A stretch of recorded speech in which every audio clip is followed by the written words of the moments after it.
Tell us about this Suresmile, I think it's called, way doing of orthodontics. Again, tell us why it is so much faster and more precise than before, than the old way of just putting on the braces and tightening them up and tweaking them.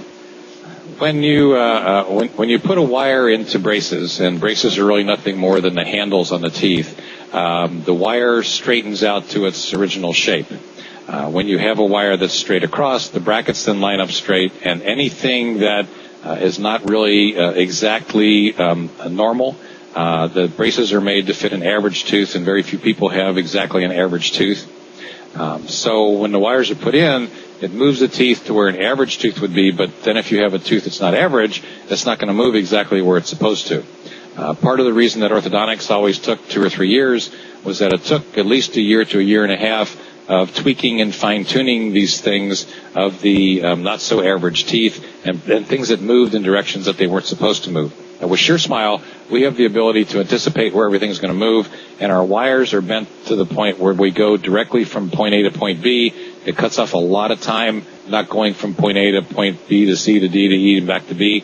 We can actually determine where we're going to go, have very little extraneous movement, and make it a lot more efficient and quicker. I see.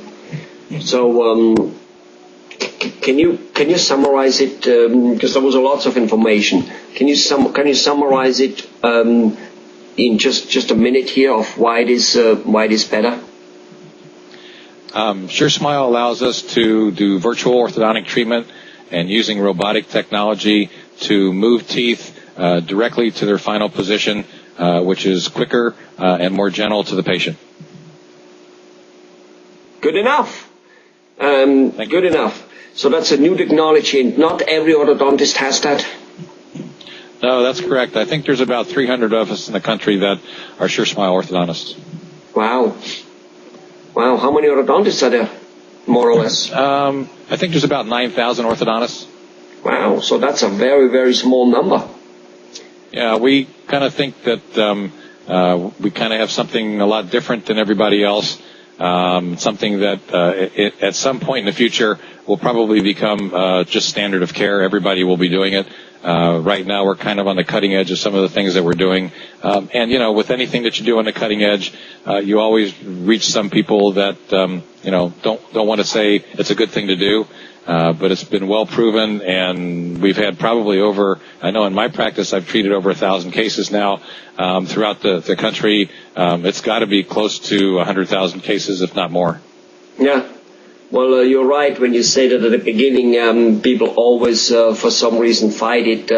Medical field is very strong in that. I remember having read that there was long time ago, I don't know how many 100 years ago, 100 or 200 years ago, the guy who said blood is circulating, and some doctor said, I'm rather wrong with my idea or with our established idea than with his new idea.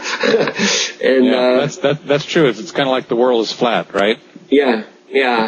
And I don't know who said it. Most new ideas at the beginning, they're ridiculed, then they're criticized, and then they're accepted as, well, that's normal, of course. Absolutely. And I'm used to that. I've always kind of been one of those people that likes to try to be on the cutting edge of things, and I feel that I can see things and vision things that sometimes takes a little bit longer for others to do. Right, but I'm sure your patients love it. They definitely do. Wonderful. And that's in the end what counts. The patients being not put through as much hassle, making it as easy as possible, which is not only a human desire, but it's just normal. And especially when it comes to dentistry, saving them time, which obviously saves them money, hassle, headaches, and if the treatment in itself is more comfortable, that is all worth it. And to do your, Cohen technology, the 3D technology, if you see things better and then they become actually in the end more precise, because anybody can put a fence up, but some people put up a really good one, and there is a difference. And if you put a real good fence up there, that's just a difference. Dr. Cohen, thanks a lot.